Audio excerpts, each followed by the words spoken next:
Good morning, and welcome to Charles Travels.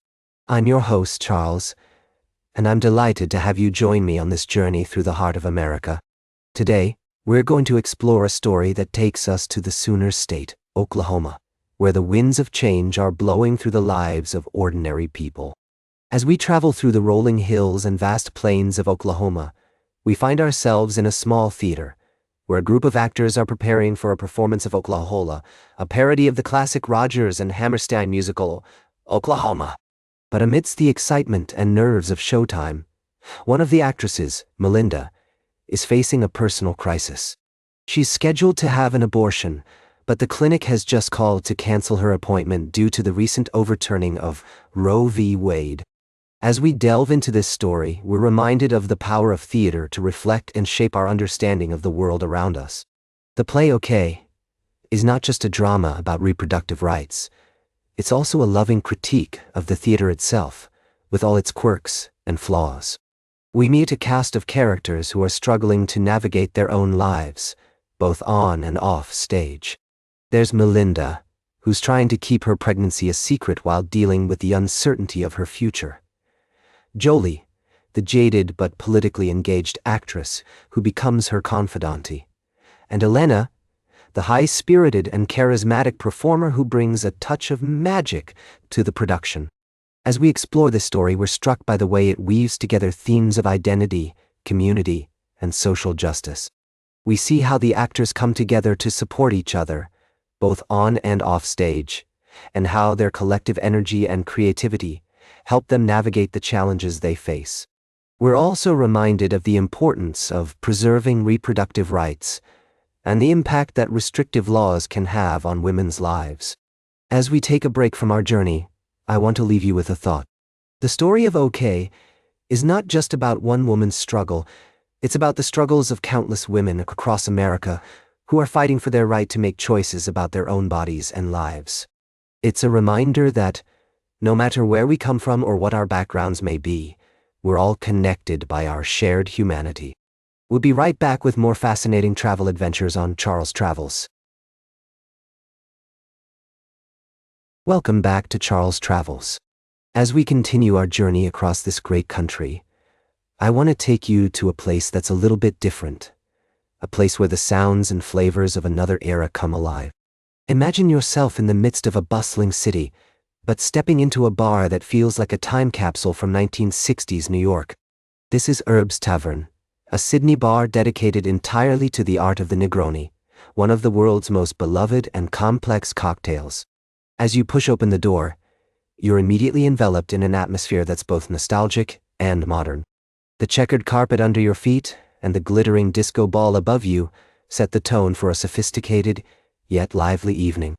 The soundtrack, weaving through decades of indie tunes, perfectly complements the vibe, making you feel like you've stumbled into a hidden gem that only a few are privileged to know about.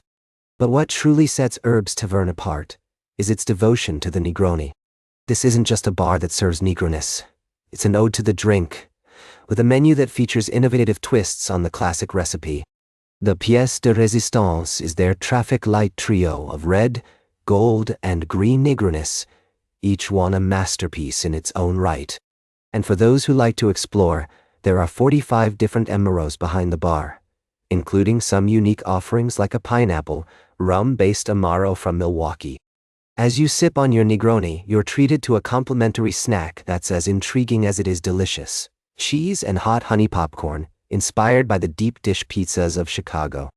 It's this kind of attention to detail, this passion for creating an experience, rather than just serving drinks, that makes Herb's Tavern truly special.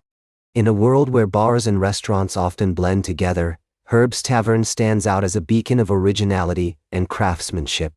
It's a celebration of the Negroni, yes, but it's also a tribute to the art of mixology, to the idea that a drink can be more than just something you consume.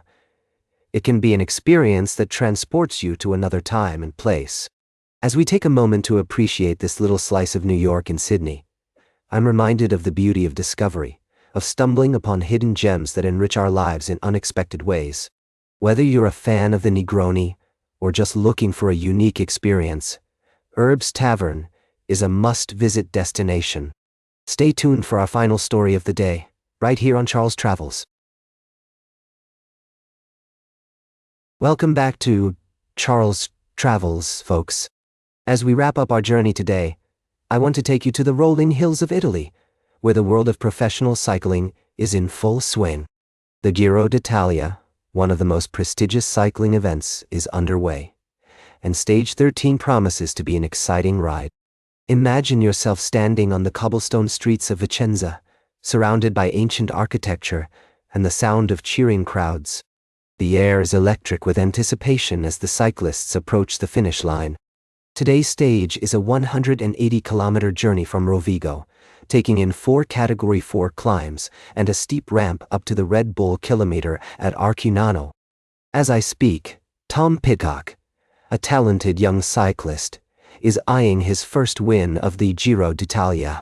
He's been close before, with 3 top 5 finishes on similar stages, but today might just be his lucky day.